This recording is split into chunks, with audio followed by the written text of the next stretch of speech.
for watching. Don't forget to like, comment, share and subscribe to Mufti Tariq Masood, famous scholar.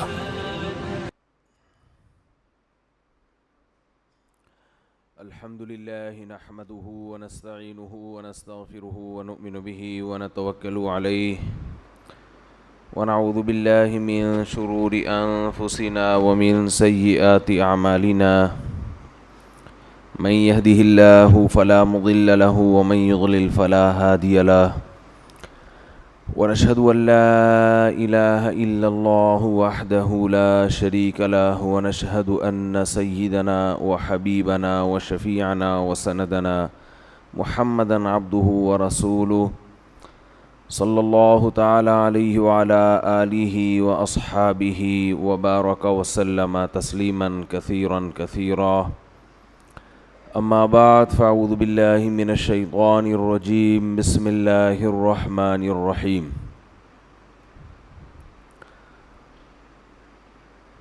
أينما تكونوا يدرككم الموت ولو كنتم في بروج مشيدة.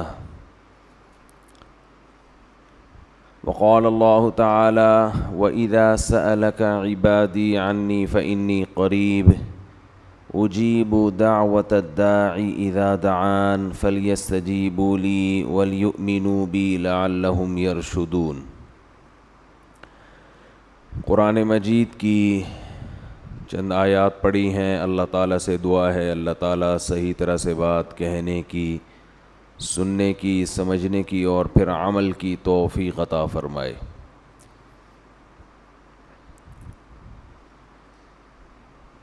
اللہ تعالیٰ نے قرآن مجید میں رمضان کے روزوں کے ساتھ دعا کا تذکرہ کیا. وَإِذَا سَأَلَكَ عِبَادِي عَنِّي فَإِنِّي قَرِيبٌ. فرمایا کہ اے نبی آپ ان سے یہ کہہ دیجئے کہ جب میرے بندے میرے بارے میں پوچھیں تو آپ ان کو بتا دیں کہ میں تمہارے قریب ہوں. اجیب دعوت الداعی اذا دعان. جب کوئی مجھے پکارتا ہے تو میں اس کی دعوت کا، اس کی دعا کا جواب دیتا ہوں. دعا اور رمضان یہ دونوں ساتھ ساتھ ہیں.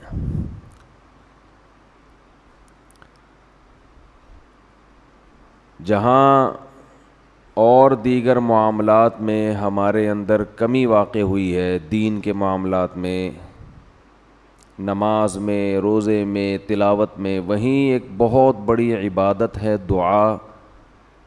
اس میں بھی لوگ پیچھے ہٹ گئے ہیں.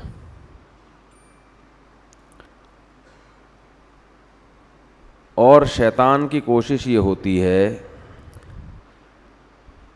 کہ وہ آپ کو کوئی دوسرا آلٹرنیٹ دیتا ہے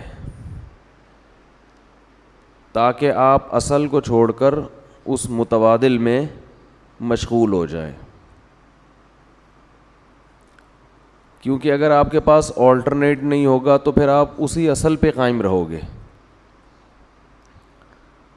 حکومت جب کوئی سڑک بناتی ہے، بلکہ پہلے سے جو سڑک ہے اس میں ریپیئرنگ کا کام کرتی ہے، تو لوگوں کو متبادل راستہ دیتی ہے. لکھا ہوتا ہے نا کہ آگے کام ہو رہا ہے، ہم معذرت خواہ ہیں، متبادل راستہ. وہ کچے میں ہوتا ہے متبادل، وہاں آپ اتار کے تھوڑا سا آگے ٹرن ماریں گے تو دوبارہ ہائی وے پہ چڑھ جائیں گے آپ. یہ متبادل راستہ گورنمنٹ کیوں دیتی ہے؟ اس لیے کہ نہیں دیں گے نا تو ایسا نہیں ہوگا کہ لوگ وہاں کھڑے رہیں قیامت تک کہ آگے چونکہ سڑک پہ کام ہو رہا ہے، یا لوگ واپس چلے جائیں. ایسا بھی نہیں ہوگا. واپس جانا شروع کریں، اتنی لمبی ٹریفک کی لائن لگ جائے گی، پھر آپ 2 گھنٹے کا سفر کر چکے ہیں تو واپس کون مڑے گا بھائی؟ نتیجہ یہی ہوگا کہ اسی ریپیئرنگ والے راستے پر ہی لوگ گاڑیاں لے کے چڑھ جائیں گے. تو اس لیے جب بھی کسی ٹریک پر سے لوگوں کو اتارنا ہوتا ہے تو اس کا طریقہ یہ ہوتا ہے کہ دوسرا متبادل راستہ دیا جائے ان کو. یہاں تک بات سمجھ میں آ گئی ہے؟ یہی کام شیطان کر رہا ہے، کیونکہ شیطان بہت ہی ہوشیار ہے. شیطان جو ہے نا وہ بہت بڑی فلم ہے. تو وہ کیا کرتا ہے کہ بے دین کو تو ایسا کرتا ہے کہ جو جائز خواہشات ہیں ان سے ہٹا کے حرام خواہشات کی طرف لے کر جاتا ہے، حالانکہ وہ خواہشات کی نوعیت ایک ہی جیسی ہوتی ہے. آپ کو بھوک لگ رہی ہے تو بھائی چوری کر کے بھی روٹی کھا سکتے ہو اور جیب میں پیسے ہیں اس طرح بھی کھا سکتے ہو. چوری کرو گے ایک دفعہ آسانی ہوگی لیکن ہمیشہ پھر چوری کرنی پڑے گی، ہر دفعہ کی ٹینشن. اور اگر پیسے کما لو گے تو ایک دفعہ کی ٹینشن ہے لیکن ہمیشہ پھر عزت کے ساتھ خرید کے ساری زندگی کھاتے رہو گے. اب بھوک تو پوری کرنی ہے نا، تو شیطان کیا کرتا ہے، چور کو حلال راستہ سے ہٹا کے حرام بتاتا ہے، جس میں ٹینشن بھی زیادہ، ڈپریشن بھی، ضمیر بھی ملامت کرے گا، عزت کا جنازہ بھی نکلے گا. تو بے دین آدمی کو شیطان حلال خواہشات سے ہٹا کر کس طرف لاتا ہے؟ بولے نا یار، حرام. وہ نکاح سے ہٹائے گا، زنا کی طرف لائے گا. تو ہر چیز میں ایسا ہی کرے گا شیطان. دیندار آدمی کو، جو دین کو فالو کر رہا ہے، دین پہ چلنا چاہتا ہے، اسے شیطان سنت سے ہٹا کے متبادل راستہ بدعت والا دے گا. یا وہ بدعت نہ بھی ہو لیکن وہ سنت جیسی اس میں روحانیت نہیں ہوگی، ایسا راستہ دے گا شیطان اس کو. سمجھ میں میرا خیال ہے آ رہی ہے بات؟ تھوڑی کہ ہمیشہ سمجھ میں نہ آئے، کبھی کبھی آتی بھی ہے. تو ہمیشہ ایسا راستہ دے گا جو یا تو بدعت ہوگا وہ راستہ، یا اس میں بدعت نہ بھی ہو تو کم از کم جو سنت میں روحانیت تھی وہ اس راستے میں نہیں ہوگی. دعا کے معاملے میں بھی شیطان نے یہی کام کیا ہے. آدم علیہ السلام سے لے کے ہمارے نبی صلی اللہ علیہ وسلم تک جتنے پیغمبر آئے، پھر آج تک جتنے بڑے بڑے علماء، صلحاء، اولیاء، وہ اپنے تمام کاموں میں دعا کو بہت زیادہ فوکس کیا کرتے تھے کہ ہاتھ اٹھا کے اللہ سے گڑ گڑا کے دعا مانگی جائے. شیطان نے کیا کیا، دعاؤں سے ہٹا کے لوگوں کو وظیفوں پہ لگا دیا. میں نہیں کہہ رہا وظیفے حرام ہے، ناجائز ہے، اس میں وہ روحانیت بولو نہیں ہے. اتنی دفعہ یہ پڑھ لو، اتنی دفعہ یہ پڑھ لو تو یہ ہو جائے گا، اتنی دفعہ یہ کر لو تو یہ ہو جائے گا، یوں کر کے پڑھ لو گے تو ایسے کام ہو جائے گا، یوں کرو گے تو 4 ہو جائیں گی، اس طرح کرو گے تو 3 ہوں گی. شادیوں کی بات نہیں کر رہا، کچھ اور. اب آپ لوگ آٹومیٹک ہو گئے ہیں، اب شادی کا لفظ زبان سے نکالنے کی ضرورت ہے ہی نہیں. اب یہ مثال ہو گئی ہے، کسی نے کسی بھوکے سے پوچھا 2 اور 2 کتنے ہوتے ہیں، کہتے ہیں 4 روٹیاں ہوتی ہیں. ٹھیک ہے نا؟ تو وظیفے یہ پڑھ لو تو یوں ہو جائے گا، یوں کر لو تو یوں ہو جائے گا، ایسا کر لو تو یوں ہو جائے گا، 636.3 دفعہ پڑھو گے تو یہ والا کام ہوگا. رسالے چھپ رہے ہیں. یہ پہلے میں تو اس موضوع پر بہت بیان کرتا تھا، بہت عرصے سے میں نے یہ موضوع چھوڑ دیا تھا، لیکن نئے نئے لوگ بھی آتے ہیں، پھر رمضان میں لوگ دعاؤں سے غافل بھی ہو جاتے ہیں. تو اس لیے میں نے سوچا کہ آج میں اس پرانے مردے کو دوبارہ اکھیڑوں گا، دوبارہ کھڑا کروں گا میں اس پرانے ٹاپک کو. تو زیادہ زور دعاؤں کے بجائے کس پر ہے؟ وظیفوں پہ.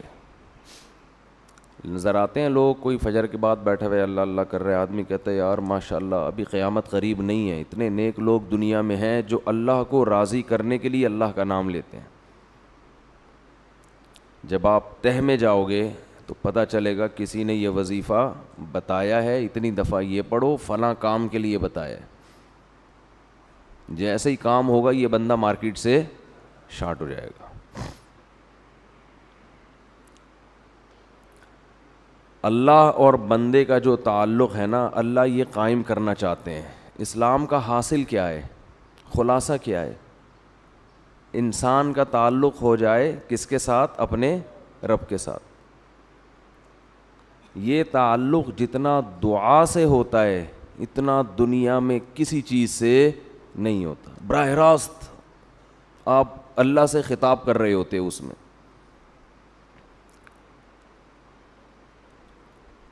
تو شیطان نے کیا کیا؟ دعاؤں سے ہٹا کے کس میں لگا دیا؟ وظیفوں میں. وہ بھی دعا ہی ہوتی ہے وظیفہ بھی، لیکن اس میں جذبہ دعا والا نہیں ہوتا. وہ پڑھا جاتا ہے، مانگا نہیں جاتا. کہتے ہیں نا کتنا وظیفہ پڑھ لیا. دعا میں یہ نہیں کہتے کتنی پڑھ لی، کتنی مانگ لی. یہ بہت بڑا فرق ہے. اور کمال کی بات ہے قرآن و سنت میں جو پیغمبروں کی دعائیں ہیں ان کو بھی ہم نے وظیفے بنا کے پڑھنا شروع کر دیا ہے. وہ بھی مانگی نہیں جا رہی. یونس علیہ السلام اللہ کی اجازت کے بغیر اپنی قوم کو چھوڑ کے نکل گئے. اللہ کی طرف سے آپ کو تنبیہ ہوئی، سمندر میں ڈالے گئے، مچھلی نے آپ کو نگل لیا.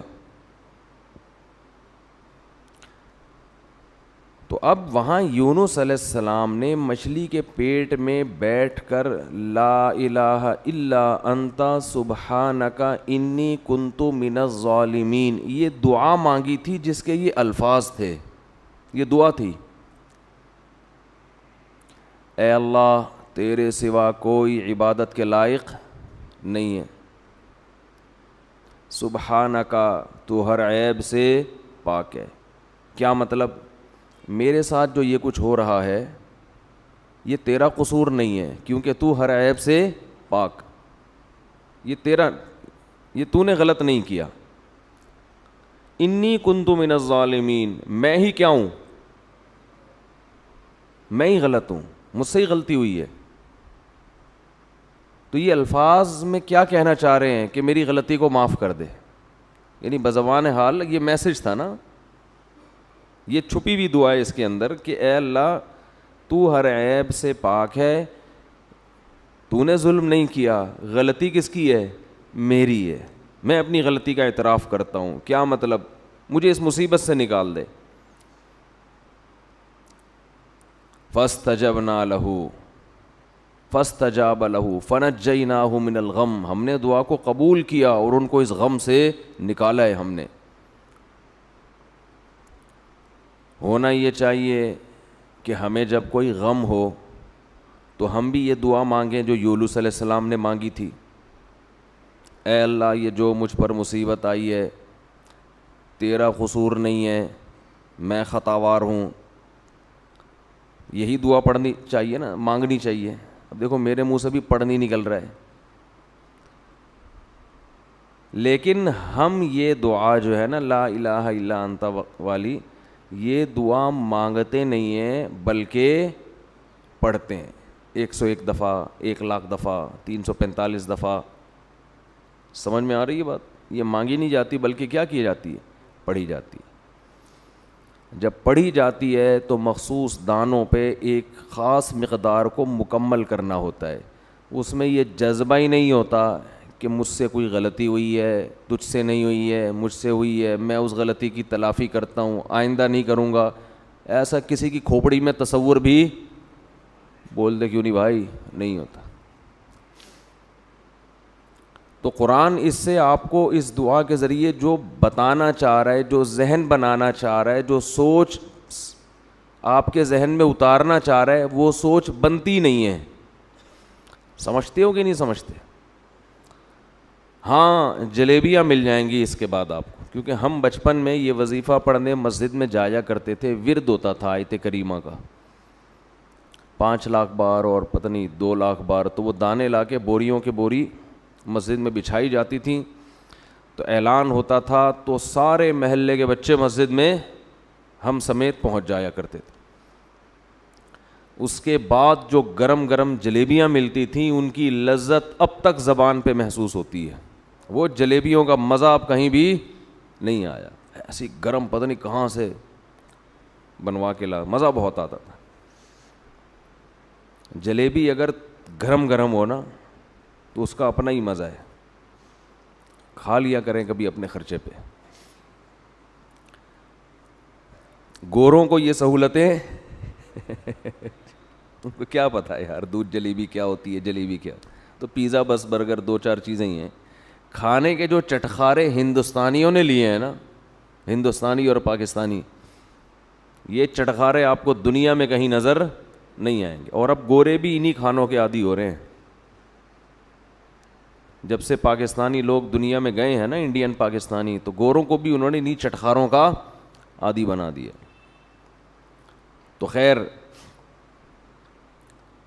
تو یونس علیہ السلام نے فنادا فی الظلمات, رات کے اندھیروں میں اللہ کو پکارا, سمندر کے اندھیرا, مچھلی کا پیٹ کا اندھیرا.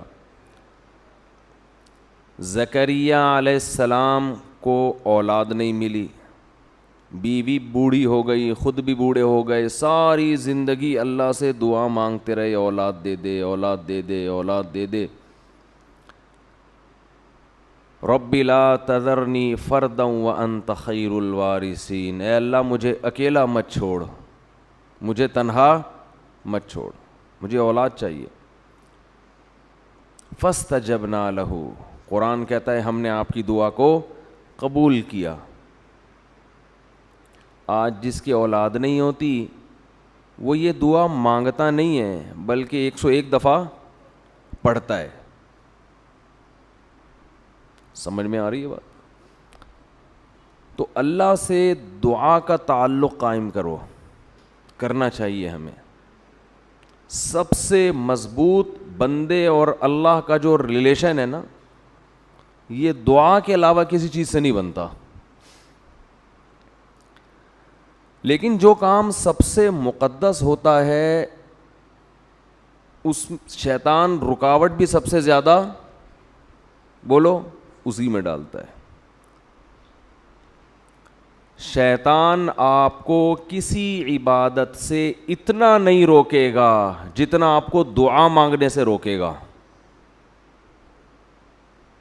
آپ حیران ہوں گے کہ میں کیسی باتیں کر رہا ہوں. شیطان تو دعا مانگنے سے بالکل نہیں روکتا. ہاتھ اٹھاؤ, دعا مانگو, یوں کرو, صلی اللہ تعالیٰ علی خیر خلقی برحمتک یا ارحم الراحمین, پتلی گلی سے نکل لو. صبح شام 25 دفعہ مانگ رہے ہیں, مسجدوں میں بھی مانگتے ہیں, امام 27ویں رات میں بھی ہوتا ہے, ہول سیل کے حساب سے دعائیں چل رہی ہیں. اور ہم کہہ رہے ہیں کہ شیطان آپ کو جتنا دعا سے روکے گا اتنا کسی اور کام سے بولو, کیونکہ جتنا بہترین تعلق اللہ اور بندے کا دعا سے قائم ہوتا ہے, اتنا یہ جو چیزیں جوڑنے کے لیے مختلف کیمیکل ہوتے ہیں نا, ٹوٹی ہوئی چیزوں کو جوڑنے کے لیے مختلف کیا ہوتے ہیں کیمیکل, ایلفی یوز ہوتی ہے, گوند بھی یوز ہوتی ہے, سمت بانڈ استعمال ہوتا ہے, اور پتہ نہیں کیا کیا آ گیا مارکیٹ میں. تو ہر کیمیکل کا رزلٹ ایک جیسا نہیں ہوتا. سمت بانڈ سے جوڑیں گے ٹوٹنے کا امکان زیادہ ہے, ایلفی ذرا سخت ہوتی ہے. میری معلومات کے مطابق ہو سکتا ہے الٹا ہوتا ہو, لیکن ہم جو تجربہ کیا ہے, لوگ بھی ایسے ایسے وہمی ہیں نا. سمت بانڈ بچے دیکھو کیسے بن گئے ہیں. کسی نے کہا سمت بانڈ, اس نے کہا نہیں عبد الصمد بانڈ ہوتا ہے, سمت بانڈ نہیں ہوتا. سمد اللہ کا نام ہے تو اس میں عبد لگانا ضروری ہے. اتنا نہیں ہے بھائی. جو ناؤن ہوتا ہے نا وہ ویسے کا ویسا ہی ہوتا ہے, اس میں چینجنگ نہیں ہوتی کہ سمت بانڈ کو کیا بنا دیا جیسے وہ حلیم کو دلیم بنا دیا کہ حلیم اللہ کا نام ہے تو اس کو حلیم نہیں کہنا چاہیے جو ہم کھاتے ہیں. یہ وہمی ہونے کی علامت ہے. وہ اللہ کا نام الگ سینس میں ہے اور یہ جو دیگ والا حلیم ہے یہ بالکل الگ ہے, اس کا اس سے کوئی تعلق نہیں ہے. تو جو حلیم کھانے کی چیز ہے وہ حلیم ہی ہے, وہ دلیم نہیں ہے. یہ جو دیندار لوگ ہوتے ہیں نا, وہ بھی شیطان ان چیزوں میں لگاتا ہے نا, عمل سے ہٹا کے. عمل سے ہٹا کے کس میں لگا دے گا؟ ایک بات خوب یاد رکھو, ایسا ادب جس سے عمل ہی چھوٹ جائے وہ ادب شریعت میں مطلوب نہیں ہے. اسلام میں حکم ہے نا کہ شاعر اسلام کا ادب کیا جائے, احترام, جیسے بیت اللہ کا ادب کرنا چاہیے, قرآن کا ادب کرنا چاہیے, یہ ہے نا اسلام میں. لیکن اس کی ایک حد ہے, اتنا کہ اپنے آپ کو ٹینشن میں ڈال دینا یہ نہیں ہے اسلام میں. ہم جب قرآن پڑھا کرتے تھے بچپن میں تو کسی نے ہم کو بتا دیا کہ قرآن کی طرف پیٹھ نہیں ہونی چاہیے. اب وہ پوری کلاس میں نا عجیب طریقے سے باہر نکل رہے ہیں کیونکہ سب بچے قرآن لے کے بیٹھے ہوئے ہیں. تو وہ ایسے نکلنا کہ کسی بھی کی طرف پیٹھ نہ ہو, یہ اچھا خاصا ٹینشن والا کام. تو یہ آپ کو یہاں ملیں گی یہ چیزیں بر صغیر میں. بھائی اتنی ٹینشن میں نہیں ڈالو یار, ٹھیک ہے جان بوجھ کر نہ کریں, لیکن کہیں حرج ہو رہا ہے تو پھر اس میں کوئی حرج نہیں ہے. مسجدوں میں دیکھ لیں, اگلی صف میں تو لوگ بیٹھ کے تلاوت کر لیتے ہیں, پچھلی میں نہیں کرتے, کیونکہ پچھلی صف میں لوگوں کو یہ ہوتا ہے کہ آگے جو بیٹھا ہوا آدمی ہے اس کی پیٹھ ہو رہی ہے. اس چکر میں پوری مسجد میں ہزاروں لوگ بھی ہوں وہ قرآن لے کر تلاوت نہیں کرتے. تو یہ اپنے کو خامخواہ میں ٹینشن میں ڈالا ہوا ہے. نارملی اس کا اہتمام کر لیں, کسی کے پیچھے نہ بیٹھیں, لیکن اگر بھائی رش ہے تو پھر مجبوری ہے, یہ بیٹھ جائیں قرآن پڑھیں. نہیں یار یہ میرا خیال ہے بات سمجھ میں. پھر اتنا زیادہ ذہن پہ اس کو مسلط نہ کریں. گھروں میں یہ ہوتا ہے کہ کوئی قرآن لے کے بیٹھا ہوا ہے فرش پہ, تو اب دوسرا کرسی پہ نہیں بیٹھے گا. اس سے کیا ہوتا ہے کہ نیچے بیٹھ کے کوئی پڑھ ہی نہیں سکتا قرآن. ہاں اتنا کر لیں کہ ایک بندہ نیچے بیٹھا ہوا ہے تو اوپر کوئی تخت پہ نہ بیٹھے, پاؤں اوپر کر کے, اتنا تھوڑا سا اہتمام کر لیں. لیکن کرسی پہ تو پاؤں نیچے ہی ہوتے ہیں نا, زمین پہ پاؤں ہوتے ہیں. تو ادب کو اتنا کریں جتنا افورڈ کر سکتے ہیں. سمجھ میں آ رہی ہے بات کہ نہیں آ رہی؟ میں بہت دفعہ بیان میں ایک بات کہہ دیتا ہوں کہ محمد صلی اللہ علیہ وسلم کو اللہ نے آخری نبی بنایا. ایک صاحب مولوی صاحب ہی تھے, ان کا فون آیا کہ یہ بے ادبی ہے. آپ بولیں سید الانبیاء, سرور کائنات, یا رسول اللہ بول دیں, یہ نام لینا بے ادبی ہے. میں نے کہا محمد کے ساتھ میں اتنا بڑا صلی اللہ علیہ وسلم لگا رہا ہوں تو اب بے ادبی کہاں سے ہو گئی؟ تو یہود و نصارہ نے نا بہت ساری چیزیں اپنے اوپر کیا کر لی تھیں, حرام کر لی تھیں. ایک حد ہونی چاہیے ہر چیز کی. اور یہ تو نبی کا نام ہے, ٹھیک ہے, سرور کائنات بھی کہنا چاہیے, سرور دو عالم بھی کہنا چاہیے, لیکن اگر کوئی نام لے لے اور آگے درود لگا دے اس کے ساتھ تو اس میں کوئی حرج نہیں ہے. اور میں جان کر کرتا ہوں تاکہ لوگ اس سے بھی مانوس ہو بھائی یہ بھی جائز ہے. اتنا نہ اس کو آپ ٹینشن والا مسئلہ بنا دو کہ نبی کا نام لینا لوگوں کے لیے مشکل ہو جائے کہ کہیں گستاخی کا فتویٰ نہ لگ جائے کل. اب بعض دفعہ لوگ ممبر پہ نام لیتے ہوئے ڈر رہے ہیں, یار کوئی ان کے ہاں پتہ نہیں کس قسم کے آداب چل رہے ہیں, تو اس میں کہیں کمی ہو گئی تو مارکیٹ سے یہ اڑا دیں گے مجھے. اسی میں ایک بات چل پڑی ہے, تو خط جب لکھا جاتا ہے تو اس پہ بسم اللہ الرحمن الرحیم لکھنا سنت ہے. جب بھی آپ کسی کو کوئی تحریر لکھیں تو شروع میں کیا لکھیں؟ پورا بسم اللہ الرحمن الرحیم. یہ پیغمبروں کی سنت ہے. بہت سے لوگوں کو دیکھا ہے کہ نہیں لکھ رہے, کہ بھائی ایسا نہ ہو کاغذ کہیں نیچے گر جائے اور بے ادبی ہو جائے, کسی کے پاؤں کے نیچے آ جائے. تو اس کا مطلب پھر تو اللہ کا نام کہیں بھی لکھا, بولو بھائی, جائے گا ہی نہیں. بھائی آپ لکھیں, وہ اس کو پڑھے جو بھی ہے. اگر اتفاق سے کہیں گر گیا تو اتفاق سے تو دنیا میں بہت کچھ ہو سکتا ہے. ہمارے نبی نے جو غیر مسلم بادشاہوں کو خط لکھے ہیں اس میں بھی اللہ کا نام لکھا ہے، حالانکہ اس میں یہ ڈر تھا کہ پھاڑ دیں گے، بے ادبی کریں گے۔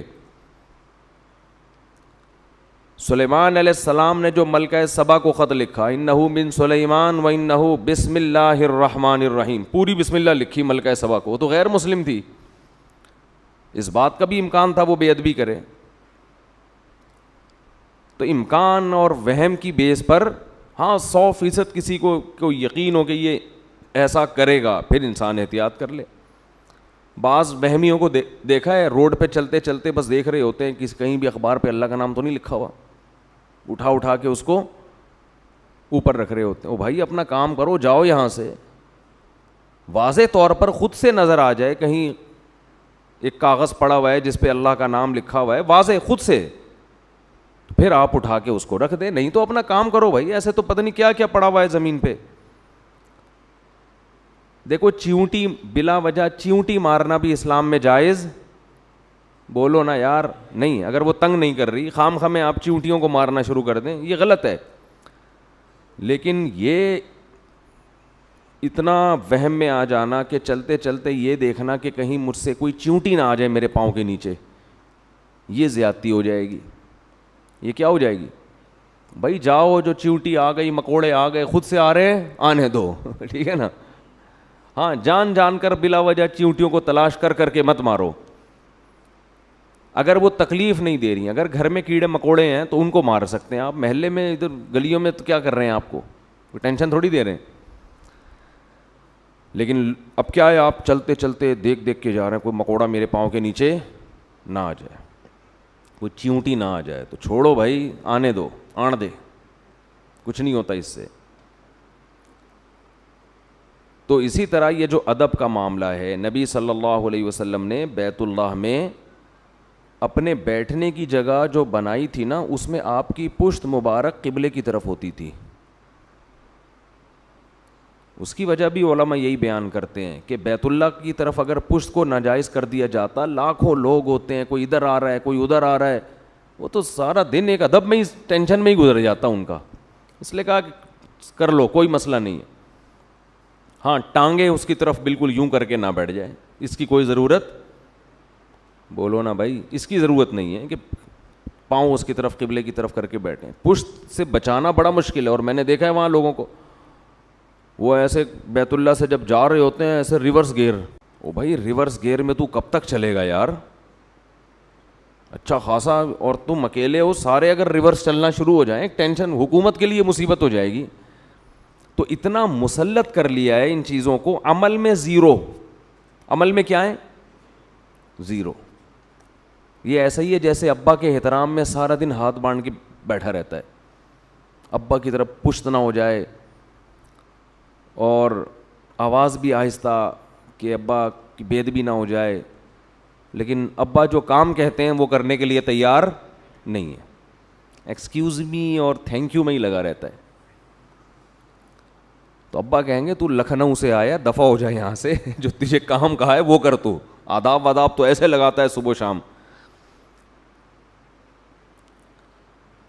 تو میں یہ عرض کر رہا تھا، شیطان کیا کرتا ہے، دعاؤں سے ہٹا کے کہاں لگا دیا، وظیفہ، یہ پڑھ لو اتنی دفعہ، یہ پڑھ لو، یہ پڑھ لو۔ ہاں تو میں یہ عرض کر رہا تھا کہ جتنا دعا سے اللہ کا قرب ملتا ہے، تعلق بنتا ہے، اتنا کسی اور عبادت سے نہیں بنتا۔ تو شیطان سب سے زیادہ رکاوٹ جو ڈالتا ہے نا، وہ دعا میں ڈالتا ہے، دعا نہیں مانگنے دو اس کو۔ تو میں یہ کہہ رہا تھا، آپ کہیں گے کہ اتنے تو مانگی جاتی ہیں دعائیں صبح و شام، اصل میں یہی مسئلہ ہے، مانگی نہیں جا رہی، پڑھی جا رہی ہیں۔ مانگی، بولو، نہیں جا رہی، پڑھی جا رہی ہیں۔ مانگنے کا اسٹائل وہ ہوتا ہے جو بھیکاری آپ سے جب بھیک مانگتا ہے، دیکھو نا مسجدوں میں کیسے کھڑے ہو کے مانگ رہے ہوتے ہیں، کیسی پہلے تمہید باندھتا ہے، وہ تمام حضرات سے گزارش ہے 2 منٹ کے لیے میری بات سن لیں، سب کو اپنی طرف متوجہ کرے گا، پھر رونا شروع کر دے گا۔ حالانکہ زیادہ تر فراڈ ہی ہوتا ہے اس میں۔ تو فراڈ اتنا اچھا ہے تو سچی مچی کا جب بھیکاری ہوگا وہ کیسا ہوگا، آپ خود اندازہ لگاؤ۔ جب فراڈی اس اسٹائل سے مانگتے ہیں کہ آدمی کو لگتا ہے یہ بالکل حقیقت میں مستحق ہے, تو جو واقعی مستحق ہے اس کا اسٹائل کیسا ہوگا؟ یہ جو اکثر بھکاری ہوتے ہیں نا, میں نہیں کہہ رہا 100%, اکثر ان میں فراڈی ہوتے ہیں. اکثر کیا ہوتے ہیں؟ اور رمضان میں تو پورا ایک ٹولے آتے ہیں ان کے, ٹھیکے دیے جاتے ہیں تو اس محلے سے, اور ان کے علاقے بکتے ہیں, چوک بکتے ہیں, یہ جو کیا کہتے ہیں اس کو یار, راؤنڈ اباؤٹ جو ہوتے ہیں نا اکثر, چورنگیاں, یہ بکتی ہیں بھکاریوں کی.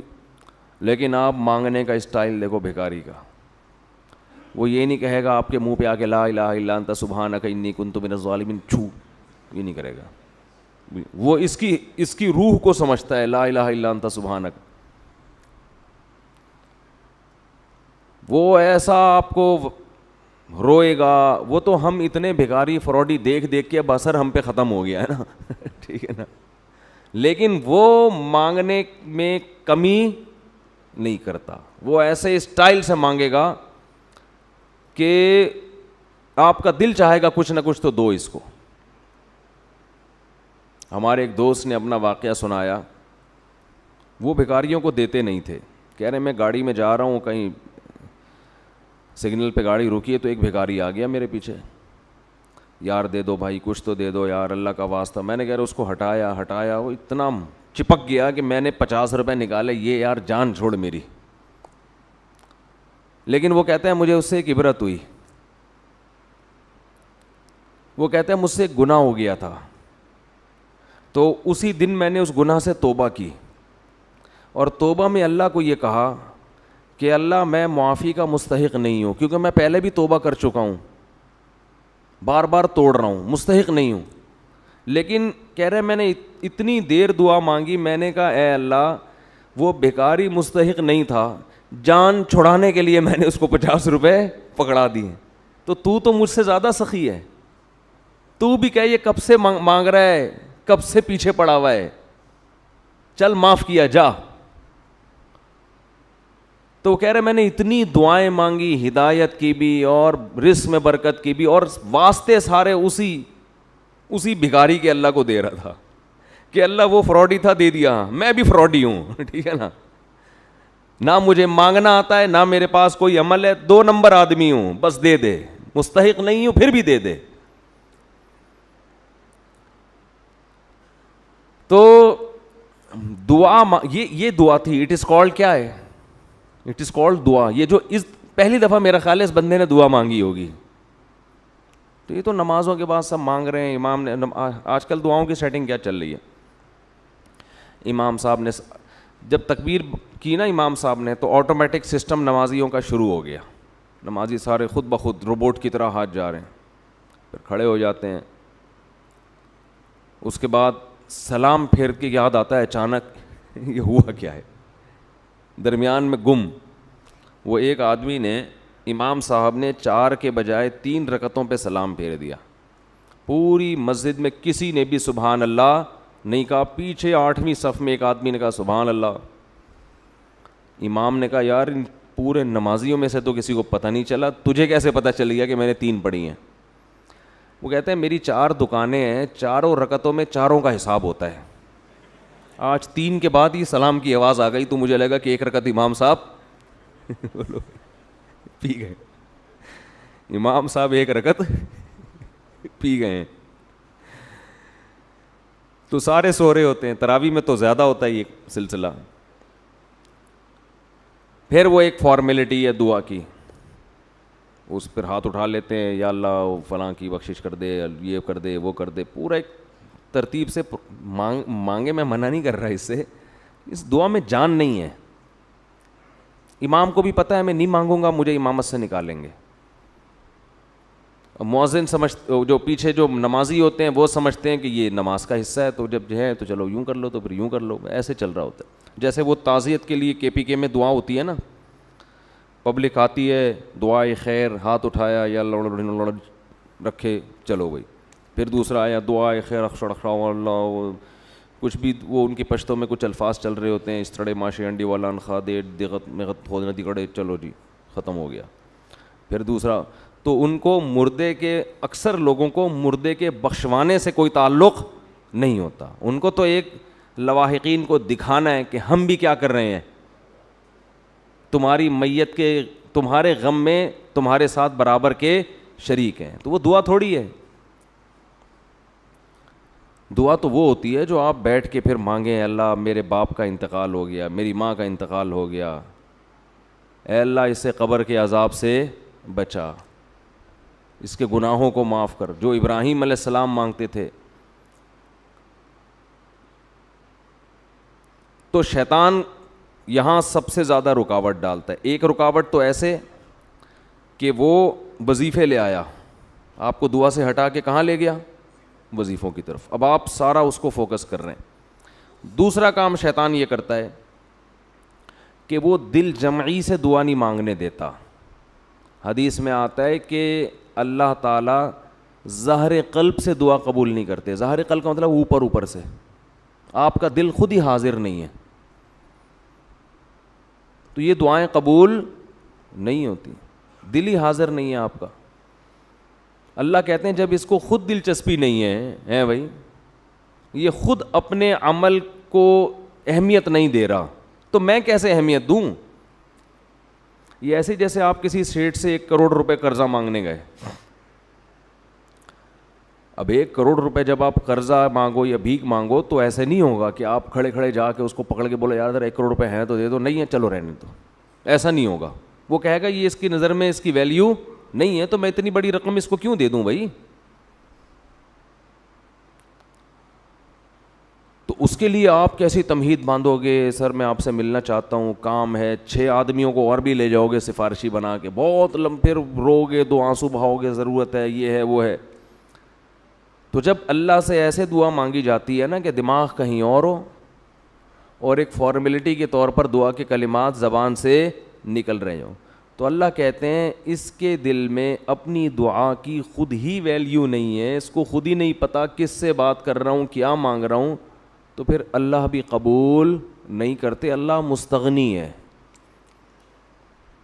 تو شیطان دوسرا وار یہ کرتا ہے کہ دعا میں آپ کو دل لگانے نہیں دیتا. اچھا, اس کا علاج بھی میں شیطان کا وار اور ساتھ ساتھ اس کا علاج بھی بتاتا رہوں تو پھر ذرا اچھی بات ہو جائے گی نا. پہلا کام شیطان نے کیا تھا, وظیفوں پہ لگا دیا. تو اس کا حل یہ کہ وظیفوں کو اتنا فوکس نہ کرو. کس کو فوکس کرو, دعا کو زیادہ فوکس کرو. میرے پاس تو لوگ صبح شام آتے رہتے ہیں, میرا یہ مسئلہ اٹکا ہوا ہے, کچھ پڑھنے کو بتا دیں. میں کہتا ہوں یہ پڑھا کرو, اے اللہ یہ اٹکے ہوئے مسئلے کو دور کر دے, یہ پڑھا کرو. یعنی یہ کیا ہوئی, میں نے کہا یہ پڑھو گے اللہ کی سمجھ میں آئے گا. ان کا خیال ہے کہ اس طرح سادہ طریقے سے اللہ کی سمجھ میں بات آئے گی نہیں شاید. یہ لوگ یہ سمجھتے ہیں. شادی کے وظیفے بہت مانگتے ہیں, حضرت شادی نہیں ہو رہی, کوئی وظیفہ بتا دے. میں کہتا ہوں اللہ سے دعا مانگو, اللہ کرا دے. سب کی ہو رہی ہے, لوگوں کی 2 2 3 3 4 4 ہو رہی ہیں, میری ایک بھی نہیں ہو رہی. کچھ اللہ کو واسطہ دو. نہیں جی, وظیفہ ہو. کاروبار میں برکت نہیں ہے, کوئی وظیفہ بتا دیں. بھائی اللہ سے دعا مانگو, اے اللہ میرے رزق میں برکت دے دی. اللہ کو سمجھ میں آئے گا کیا کہہ رہے ہو. لوگ سمجھتے ہیں اس طرح سے معاذ اللہ, اللہ کی سمجھ میں بات آئے گی نہیں. وہ ٹیکنیکل طریقے سے ہوگا نا یہ والا اتنی دفعہ, تو پھر سمجھ میں آئے گی. تو شیطان کا جو پہلا وار ہے اس کا حل کیا ہے, دعاؤں کو فوکس کریں. جب کوئی حاجت ہوئی, پریشانی, 2 رکعت پڑھ کے اللہ کے سامنے گڑ گڑائیں. دوسرا کام شیطان کیا کرتا ہے, دل نہیں لگانے دیتا دعا میں. اس کا حل یہ ہے کہ جتنی استطاعت ہے نا اتنے اپنے خیالات کو دعا کی طرف لے کر جائیں. اللہ کا عجیب معاملہ ہے کہ جو آپ کے بس میں ہے وہ آپ کر لو, اور جو آپ کے بس میں نہیں ہے اس کی فکر مت کرو, بس وہ اتنا اللہ قبول کر لے گا. بعض دفعہ دماغ حاضر نہیں ہوتا, ادھر اتنے منتشر خیالات, آپ نے ہاتھ اٹھائے تہجد کے وقت میں دعا کے لیے, دل نہیں لگ رہا, کوئی بات نہیں, دل کی پرواہ مت کرو, جتنا لگ رہا ہے اتنا لگاؤ. اس پہ بھی وہی ثواب ملے گا جو مکمل دل لگانے پہ ملتا ہے, کیونکہ دل اپنے کنٹرول میں نہیں ہے.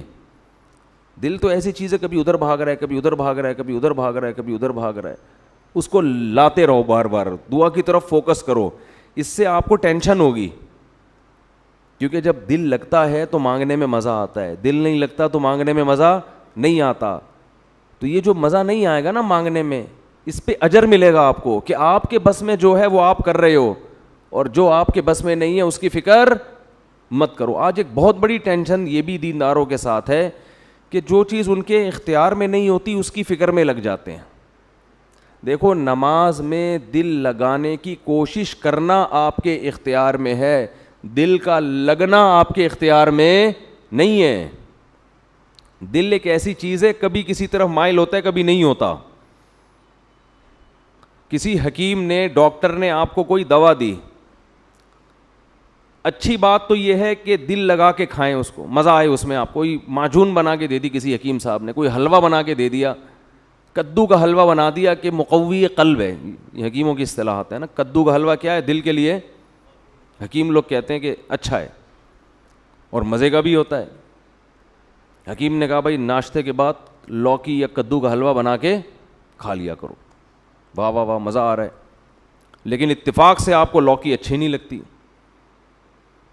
تو اب آپ جب کدو کا حلوہ کھا رہے ہیں تو آپ کو مزہ نہیں آ رہا. آپ حکیم صاحب کو فون کر رہے ہیں, حکیم صاحب بالکل بھی مزہ نہیں آ رہا, میں کوشش کر رہا ہوں کہ مزہ آئے, اور سوچ رہا ہوں کیسا مزے کا کدو اور میٹھا میٹھا, اور یہ زبردست اس میں کھجور کا ذائقہ بھی آ رہا ہے, اور وہ جو بادام ڈالے تھے وہ بھی آ رہا ہے. کوشش کر رہا ہوں لیکن پھر بھی مزہ بولو نہیں آ رہا. چٹکلا یاد آتا ہے ایسے موقع پہ. تو وہ ایک آدمی کو اپنی بیوی پسند نہیں تھی نا, اچھی نہیں لگتی تھی, تو کبھی تعریف نہیں کی اس نے زندگی میں اپنی بیوی کی. تو بیوی بڑی پریشان. ایک دن وہ بڑے خوبصورت لباس میں اور بڑا اچھا میک اپ اور چوڑیاں موڑیاں بڑی زبردست پہن کے آئی. یہ کہتا ہے بھائی آج تو چوڑیاں بڑی خوبصورت پہنی ہوئی ہیں آپ نے. وہ کہتی ہے شکریہ. کہہ رہی آپ نے ساڑی بھی بڑی خوبصورت پہنی ہوئی ہے. کہتی تھینک یو. وہ بڑی خوش نا کہ آج تو میرے شوہر کو میں پسند آ. بیگم یہ میک اپ بھی بڑا خاندانی کیا ہوا ہے. جی تھینک یو. کہہ رہے اچھی پھر بھی نہیں لگ رہی. اتنی چیزیں سب کچھ اچھی ہیں مگر تو پھر بھی اچھی نہیں لگ. تو وہ بیچاری ظاہر ہے یہی کر سکتی تھی نا کہ لباس اچھا پہن لے, چوڑیاں اچھی پہن لے, اپنے آپ کو اچھا مزین کر لے, لیکن اچھا لگانا اپنے اختیار میں نہیں ہے. یہ تو اللہ کے اختیار میں, کسی کو کوئی چیز اچھی لگے, کسی کو کوئی چیز اچھی نہیں لگے. ویسے اس کے میاں میں کوئی فالٹ ہوگا, مینوفیکچرنگ فالٹ بھی ہوتے ہیں بعض دفعہ, وہ ریپیئرنگ سے ٹھیک نہیں ہوتے, ان میں کھول کے بندہ دوبارہ جوڑ کے بنانا پڑتا ہے. کچھ لوگ ایسے آتے ہیں میرے پاس, میں ان سے کہتا ہوں کہ آپ کو کھول کے دوبارہ جوڑنا پڑے گا ورنہ آپ ٹھیک ہوگے نہیں. ریپیئرنگ سے آپ ٹھیک ہونے والے, ایسے فالٹ ہوتے ہیں بعض لوگوں میں کہ سب کچھ ٹھیک چل رہا ہے پھر بھی ان کو کوئی ٹینشن ہوتی ہے. تو خیر کیا کہہ رہا تھا میں, وہ مثال دے رہا تھا میں. ہاں, اب آپ کو وہ کدو کا حلوہ میں مزہ نہیں آ رہا, آپ حکیم صاحب کو فون کر کے بول رہے ہو, تو حکیم کہے گا بھائی آنکھ بند کر کے کھا لے. اچھا ہے اگر مزہ آ جاتا تو, نہیں آ رہا تو اب دوا تو کھانی ہے نا, فائدہ وہی ہوگا. یہ ایک دفعہ حلوہ پیٹ میں اترے گا تو مزہ آئے یا نہ آئے, یہ دوا فائدہ بہرحال وہی پہنچائے گی. تو دعا اللہ کے سامنے ہاتھ اٹھا کے مانگنی ہے, دل لگانے کی کوشش کرنا ہے. اگر دل نہ بھی لگے تو آپ کو کوشش پہ اللہ وہی کچھ دے دے گا جو دل لگنے پر ملتا. اپنی کوشش پوری کرنی ہے, اور یہ ہے ٹینشن والا کام. پھر آپ کو پتہ چلے گا دعا مانگنا کتنا مشکل کام ہے, کیونکہ دل نہیں لگتا دعا میں انسان کا. سمجھ رہے ہو کہ نہیں سمجھ رہے؟ اب سوال پیدا ہوتا ہے لگتا کیوں نہیں ہے دعا میں دل؟ اس میں تو اتنا لگنا چاہیے. دیکھو, اگر کوئی آپ کو یہ بتا دے فلاں سیٹھ صاحب کے پاس جاؤ, ان سے 2 لاکھ روپے مانگو تو وہ دے دیں گے, جانے کا دل کرے گا کہ نہیں کرے گا آپ کا؟ ہے بھائی. اور مانگنے میں توجہ سے مانگو گے کہ نہیں مانگو گے, اور دل لگے گا کہ نہیں لگے گا مانگنے میں. اس میں آپ یہ کہو کہ میں وہاں گیا تھا تو میں نے سیٹھ صاحب سے 2 لاکھ روپے مانگے مگر منہ سے نکل ہی نہیں رہے تھے, مزہ ہی نہیں آ رہا تھا, بس ایسے میں کہا 2 دے دو یار, دینا ہے 2 نہیں تو دفع ہو یہاں سے. وہاں یہ ہوگا کہ دل لگانے کی کوشش تو کی مگر لگا نہیں, سارے کام چھوڑ کے بھاگ جاؤ گے آپ. وجہ کیا ہے؟ آپ کو یقین ہے کہ پیسے مانگوں گا تو مل جائیں گے. تو یہ یقین جتنا جتنا بڑھے گا اتنا ہی آپ کے مانگنے میں سستی کا عنصر کم ہوتا چلا جائے گا. 100% یقین ہے کہ جاؤں گا فوراً ملیں گے تو فوراً بھاگا بھاگا جائے گا. اور گلی محلوں کے کتوں سے آپ کی اسپیڈ تیز ہوگی بھاگنے میں, اتنی اسپیڈ سے بھاگو گے کہ فوراً جاؤں میں, نیند غائب ہو جائے گی آپ کی. لیکن آپ کو یہ امید ہے کہ 50% امید ہے مل جائیں, 50% ہے نہ ملے. تو اسپیڈ آپ کتوں کی اسپیڈ محلے کے, اصل میں معذرت کی مثال تھوڑی نامناسب, لیکن کتے اتنے ہو گئے ہیں, بہت زیادہ کتے ہو گئے ہیں کراچی میں, تو ہر جگہ کتے ہی کتے نظر آ رہے ہیں. اور ادھر کیا ہوا ہے کہ ایک صاحب کی گلی میں کتیا نے بچے دیے ہوئے درجن ان کے گھر کے باہر, اور وہ پڑی ہوئی ہے سارے بچوں سمیت.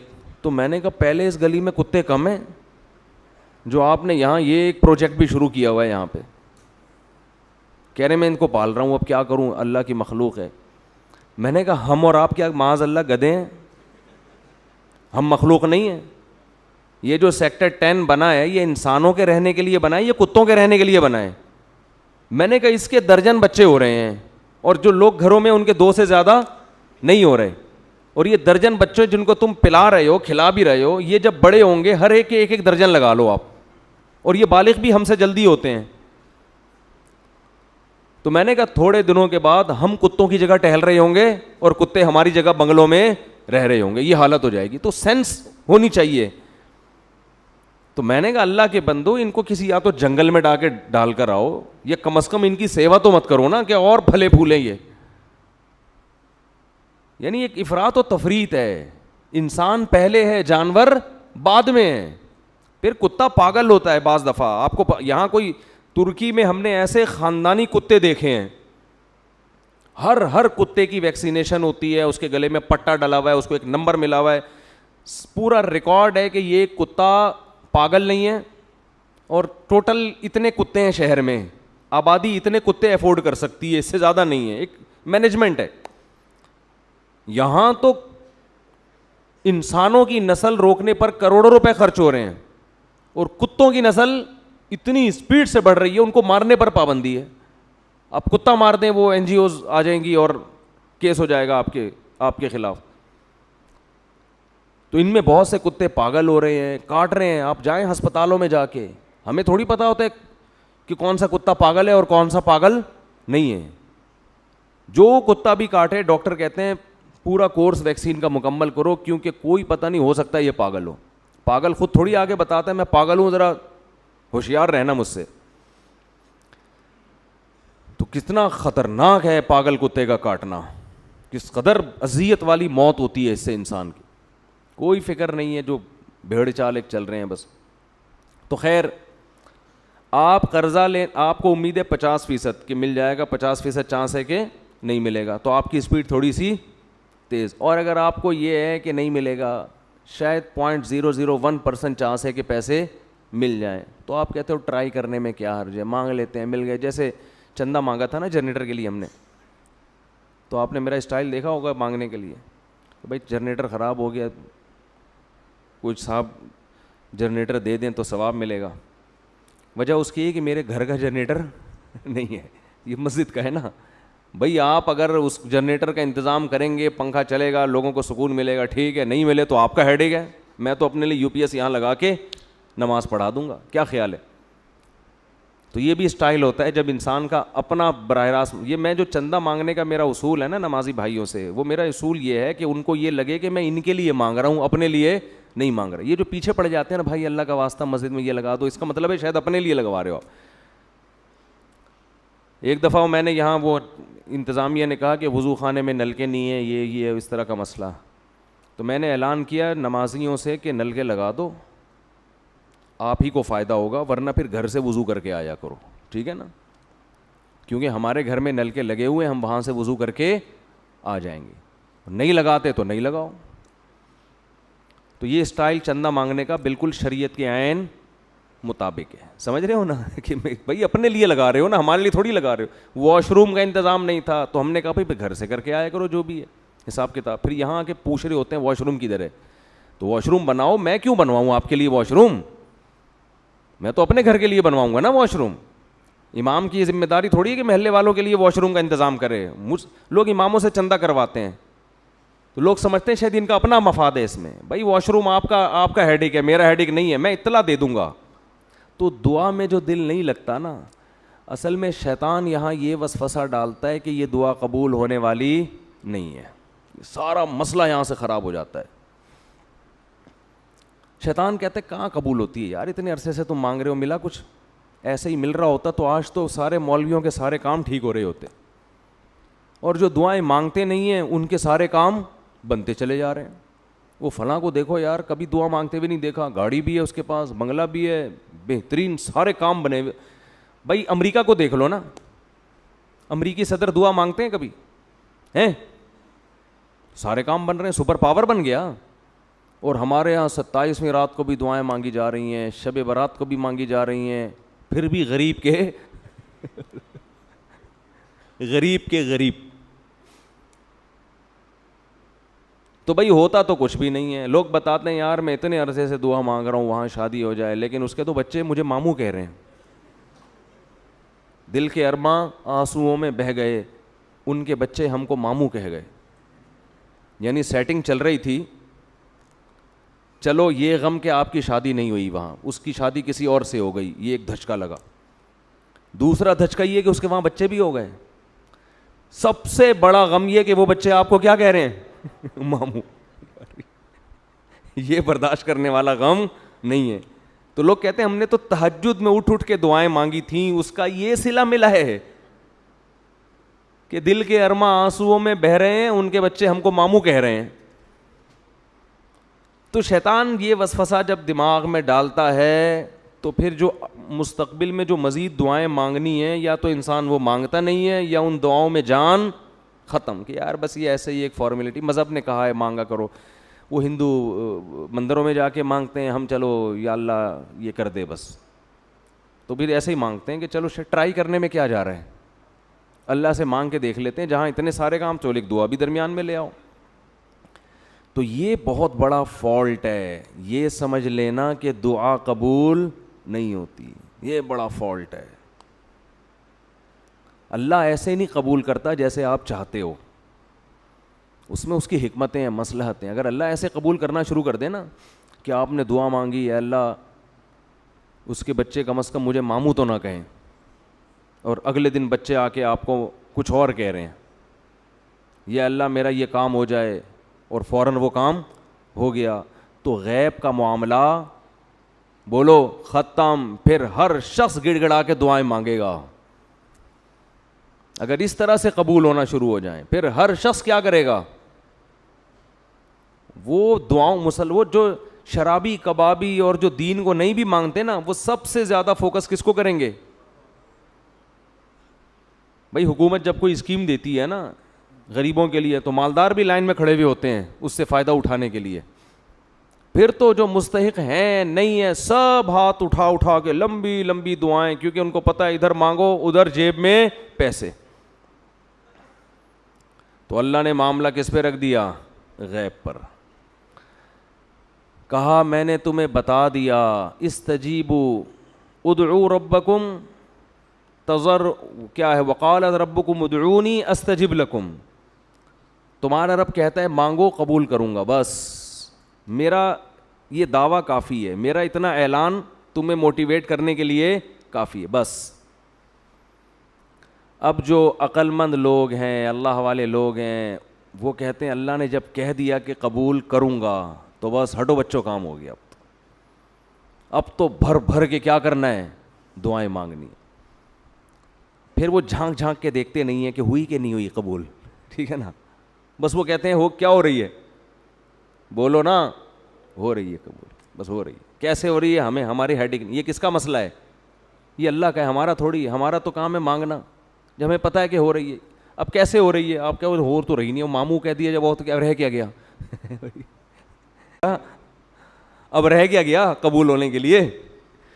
تو بھائی دنیا میں ایک وہی تھوڑی ہے, ہر ایک کے بچے آپ کو ماموں نہیں کہیں گے. بہت سی ایسی اس کے متبادل آپ کو مل جائیں گی جن کے بچے آپ کو ابو کہیں گے, ٹھیک ہے نا. اور جب وہ آپ کو ابو کہیں گے آپ کو خوشی ہوگی کہ مجھے ابو کہہ رہے ہیں اور اس کو کیا کہہ رہے ہیں, امی کہہ رہے ہیں. کوئی متبادل دے دے گا اللہ تعالیٰ, یا ہو سکتا ہے کوئی اور بڑی ٹینشن اللہ دور کر دے. تو اللہ تو قبول کرے گا. یہ ایسا ہی ہے جیسے کسی سیٹھ کے پاس آپ گئے کہ 2 لاکھ چاہیے, اس نے کہا کیوں چاہیے, اس نے کہا چھوڑو یار آپ کیونکہ مجھے پیسے دو. سیٹھ کہہ رہے نہیں مجھے وجہ, کام بتاؤ کیا کرنا ہے. بھائی 2 لاکھ مجھے اس لیے چاہیے کہ مجھے کاروبار میں انویسٹ کرنا ہے پیسہ. تو کاروبار کر کے کیا کرو گے, جی پیسہ کماؤں گا. تو وہ آپ کو 2 لاکھ نہیں دیتا, وہ اپنے کسی سیٹھ سے بول دیتا ہے کہ یار اس کو میں 2 لاکھ نہیں دے رہا, میں تجھے اپنی طرف سے دے رہا ہوں, اس کو نہیں بتانا, اور جو پروفٹ آئے وہ اس کو دے دیا کر فری میں. تو آپ کو تو لگے گا کہ سیٹھ نے آپ کی دعا کو, آپ کی ریکویسٹ کو ریجیکٹ کر دیا, لیکن جو اس کا مقصد تھا وہ دوسرے طریقے سے سیٹھ صاحب نے پورا کر دیا, لیکن بتایا نہیں آپ کو کہ آپ کو پتہ نہ چلے. رزق میں برکت کی دعائیں مانگنے سے کیا ہوتا ہے, آپ کو روٹی رزق نہ بھی ملے, تنخواہ میں اضافہ نہ بھی ہو, اللہ آپ کے خرچے کم کر دے گا. اسی غربت میں آپ سیٹھوں کی طرح زندگی گزارو گے, بہت کچھ ہوگا. تو اس لیے بس ختم کرنا, تو اس لیے دعا مانگتے ہوئے یہ اطمینان رکھا جائے کہ یہ دعا 100% قبول ہوتی ہے. حضرت عمر کا قول ہے کہ مجھے اس کا غم نہیں ہوتا کہ دعا قبول ہو رہی ہے کہ نہیں ہو رہی, مجھے اس کا غم ہوتا ہے کہ مجھے مانگنے کی توفیق مل رہی ہے یا نہیں مل رہی. اگر مانگنے کی توفیق مل رہی ہے اس کا مطلب صحیح حالات چل رہے ہیں. مانگنے کی توفیق اگر چھن گئی اس کا مطلب اللہ راضی نہیں ہے. تو اس لیے بھائی رمضان میں دعائیں مانگا کریں. یہ موضوع بہت طویل ہے, موقع ملا تو انشاءاللہ اگلے ہفتے بھی اسی موضوع کو لے کے آگے چلوں گا. اللہ تعالیٰ سمجھنے کی, عمل کی توفیق عطا فرمائے. وما علینا الا البلاغ.